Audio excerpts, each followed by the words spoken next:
You're welcome to another interesting edition of the Economy and Politics Show, where we discuss key developments in the economy as they affect the households. Today, we're discussing the e-commerce industry in Nigeria, opportunities for scaling. And our guest is Andrew Uaboi. He's the country manager of Visa Nigeria. Nice to have you on the program, Mr. Andrew. Good morning, and thank you for having me. Thank you. Before we begin, let us look at some of the key economic updates from last week. The Monetary Policy Committee of the Central Bank of Nigeria retained the interest rate at 11.5% and other parameters at the end of its last MPC meeting for the year 2021. Also, the federal government last week announced plans to replace the controversial fuel subsidy with a 5,000 monthly transportation subsidy to the poorest Nigerians. The Minister of Finance, Budget and National Planning, Mrs. Zainab Ahmed, said this during the launch of the World Bank's report. According to the minister, the transport subsidy will go to about 30 to 40 million Nigerians. We take a breather, and when we return, we continue the conversation. The ProShare mobile app, your non-stop access to financial and economic information. With the ProShare app, you can customize your preferred news and videos. You can also get access to latest financial and economic news. Watch videos related to business, economy, financial markets, and lots more. The ProShare app gives you in-depth market stats from the NSE, FMDQ, and NASD. That's not all. You also get real-time alerts. The ProShare mobile app. Information at your pace and in your space. Welcome back, and if you're joining us, it is the Economy and Politics Show, and my guest today is Mr. Andrew Uaboi, who's the country manager, Visa Nigeria. First, Mr. Andrew, of course, we had the impact of the COVID-19 pandemic in 2020. I'd like to ask you, as economic activities begin to pick up post-COVID, what are the prevailing realities around the e-commerce industry that you can share with us, even as it affects markets like Nigeria? So, what we're seeing essentially, based on what COVID has done, is that since the period of the pandemic, there has been a significant shift or move towards digital adoption. It has taken a significant, drive, from by people. There has been a notable improvement as it relates to e-commerce and moving away from traditional face-to-face payments. Our COVID, so at Visa, we carried out what we call a tracking study of COVID in 2019. And that study or that tracker covered Central, Middle East, and Africa.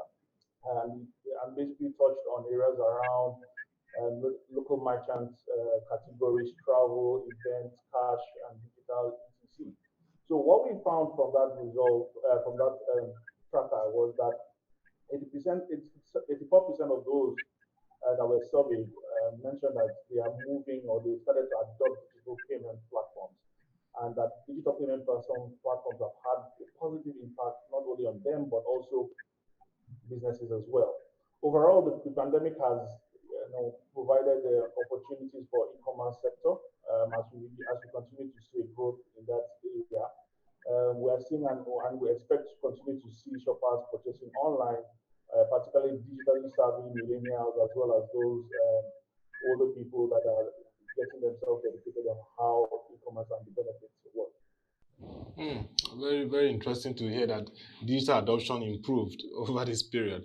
And one area of that digital adoption is improving the payments. I think we've seen a significant growth in the fintech industry in Nigeria, even Africa, especially the payment segment. But what for you are the key growth drivers in Nigeria? And how is the e-commerce industry leveraging this as it has to do with the payment segment for fintech? For us, the payments landscape in Nigeria continues to evolve, and Nigeria also has one of the most dynamic payment landscape in the whole world. We are continuing to see new form factors of payment coming in, and you would also probably have read and seen in the news that based on the dynamism that the Nigerian payment space produces, a lot of investment is coming into our region. So, for example, consumers and merchants are typically who would like to have, who have typically done business or shopped in a particular way, are now spoiled for choice in the way they can pay and they can receive payment. We're seeing seamless and convenient real-time payment platforms, and leveraging technology and innovation. All of this driven by players who are nimble and fast and recognize both consumer and merchant needs. So over time, we expect that mobile phones will continue to drive a lot of the shift that we're seeing in payments, particularly in the e-commerce space. Mobile phone, and of course we've seen the interesting developments in the telco sector, the Nigerian Communications Commission, and the 5G spectrum. So a lot of interesting things will come on board, and we need to see more innovation in that regard. So we're watching out for key e-commerce players like this and how they will leverage that. But let's talk about the annual ritual, the Black Friday. The season has come again, and of course it creates opportunities and value for merchants and consumers. Traditionally, of course, in the Western countries like the US and UK, they have this kind of big shopping activities, and now it's been brought to Africa and Nigeria. Now, how is the e-commerce industry providing innovative service in this regard? Will you say that your industry has really served consumers and the merchants effectively? Are we creating value during this period? I want to be involved to get that value. Okay, so because of the massive sales that happen during Black Friday, retailers, merchants, consumers look forward to that period because they get discounts on things that they typically have always wanted to buy. And it's also a time for bargaining, for consumers. So everyone looks forward to that. Based on these realities, we are taking at Visa, we're taking a different look at e-com and how it impacts on Black Friday. Some of the things that we've done up to this point will further enhance how merchants participate in Black Friday. For example, earlier in the year, we ran a campaign called How You Pay Matters. What How You Pay Matters attempted to do was to create awareness essentially for consumers to know that small merchants can come online and you can develop their business and by extension the economy by patronizing them. So at Visa, we believe it's essential that we keep that momentum for digital transformation going. That's why we are consistently committed to supporting small businesses. And we've supported about 16 million small businesses worldwide since 2020 as part of our $200 million five-year commitment from the Visa Foundation. Wow, so 16 million small businesses worldwide, and I hope that Africa has a big chunk of that, and in subset Nigeria. Do you have a data around Africa? Is it like 6 million, 2 million out of that globally?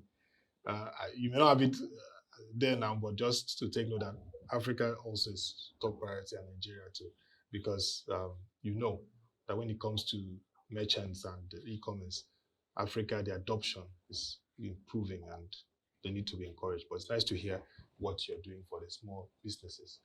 And let's go to the huge gap in access to financial services and digital payment. I like the fact that you said digital adoption has improved. But for Nigeria, we need to close that gap. And how are players in the industry like Visa helping?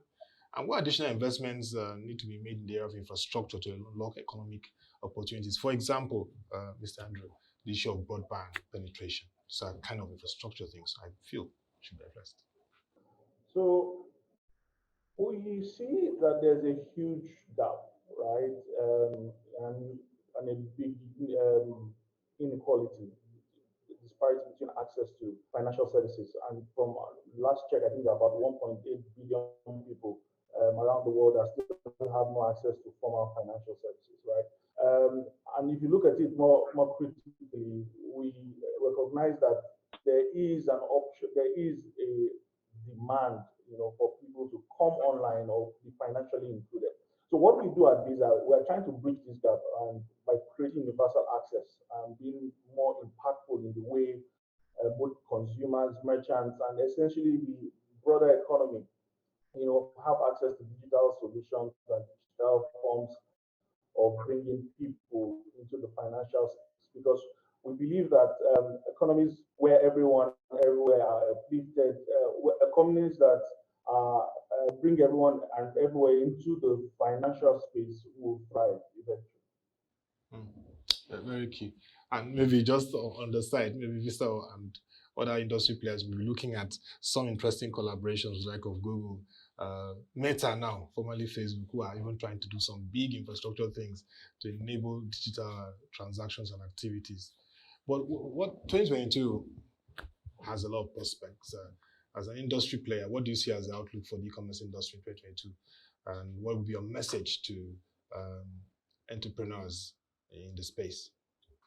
2022 expects that the payment landscape across the world, particularly in Nigeria, will continue to evolve. For us in Nigeria, we are looking to launch some new solutions in the market. Probably would have heard about Apple Pay in South Africa. Yeah. Leveraging of the contactless technology. We are currently at advanced discussions with regulators to get the nod to roll out contactless in market. And what contactless will do is that it will enable and open up more forms of payment and get people to be able to consume and transact more seamlessly in a digital fashion. You'll be able to make payments just by tapping your phone or tapping your card, and even by using your wristwatch if it's NFC enabled. So the future and FY to FF 2022 is looking promising, and Visa will be also in the forefront of the changes that will be coming up. Okay, very clear that we're going to see very deeper transformation in technology, like you said, contactless. Very interesting phase we're about to enter, and we look forward to all those interesting opportunities. But we want to encourage more, like you said, the digital adoption, the encouragement of the small merchant businesses, which is part of ways of creating economic opportunities. We want to see more of that happen. And for Visa and other industry players, we want to see you come big, pushing e-commerce to drive our economy. So thank you very much, Mr. Andrew Uaboi, for the time, for giving us some interesting insights into the e-commerce industry in Nigeria, policies for scaling, and also what Visa and other key players are doing.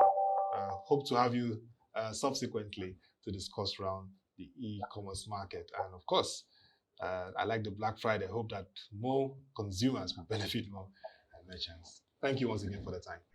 Thank you for having me. Thank you. And that will be all for this edition of the Economy and Politics Show. If you have questions, comments, or suggestions on the e-commerce industry in Nigeria or policies for scaling, send your views, comments, or suggestions to otobasi.abasecon@prochange.com. Also, follow our social media platforms displayed on the screen to get further updates and developments in the economy and the market, and as it has to do with e-commerce too. Also, in this period, we implore you to also continue to engage on our site and platform. Till we come your way again, thank you for being part of the show. And as the year begins to draw to a close, it will be interesting for you to continue to follow us for all the updates and outlooks for what to watch in 2022. Thank you for watching and have a lovely day.